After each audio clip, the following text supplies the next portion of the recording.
गांव के लोग जंगल से सटे उस खास इलाके में नहीं जाते थे। ग्रामीणों में मान्यता थी कि वहाँ एक चुड़ैल रहती है। भटककर उस इलाके में पहुँचे अनेक ग्रामीण उसे देखने की पुष्टि भी करते हैं। उनके कथन अनुसार वह अक्सर भोर होने के पहले दिखाई देती है। इस बार गर्मियों की छुट्टियां मैंने गांव में ही बिताने का निर्णय किया। घर में बातचीत के दौरान जब मुझे इस बारे में पता चला तो मुझे चुड़ैल को देखने की इच्छा होने लगी।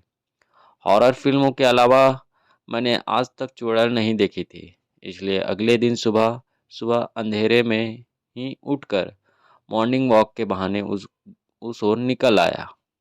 काफ़ी दूर चलने के बाद मुझे सूखे पत्तों की खड़खड़ाहट सुनाई दी।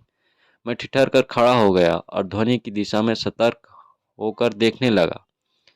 दूर में एक साया नजर आया जो धीरे धीरे चलते हुए कहीं कहीं पर रुक रुक कर झुक जाता और फिर आगे बढ़ जाता।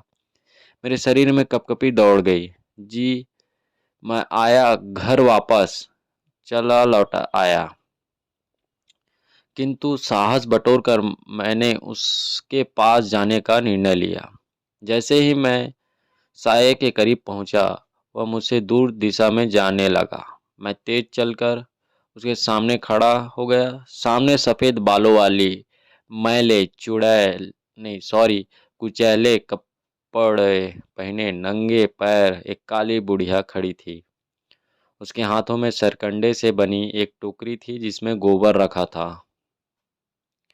मैंने पूछा, आप कौन हैं और यहाँ क्या कर रही हैं? बुढ़िया ने उत्तर दिया, मेरा इस दुनिया में कोई नहीं है। पति की मौत के बाद घर वालों ने मुझे निकाल दिया। तब से मैं इस इलाके में पेड़ों के आश्रय में रहती हूँ। भोर होने के पहले गोबर बीनकर कंडे बनाती हूँ और दिन में उसे पास के गांव में बेच आती हूँ। इससे मेरा गुजारा हो जाता है। मैं उस समझा बुझाकर गांव लेकर आया। वह सरपंच के साथ प्रयास कर उसका राशन कार्ड बनवाया और निश्चित पेंशन मंजूर करवाया। अब वह गांव में ही हमारे खेत में बने सर्वेंट क्वार्टर में रहती है। बहुत दिनों से गांव में चुड़ैल को देखे जाने की कोई खबर नहीं है। ग्रामीणों का मानना है कि शायद चुड़ैल की मुक्ति हो चुकी है, अतएव अब वह दिखाई नहीं देती है।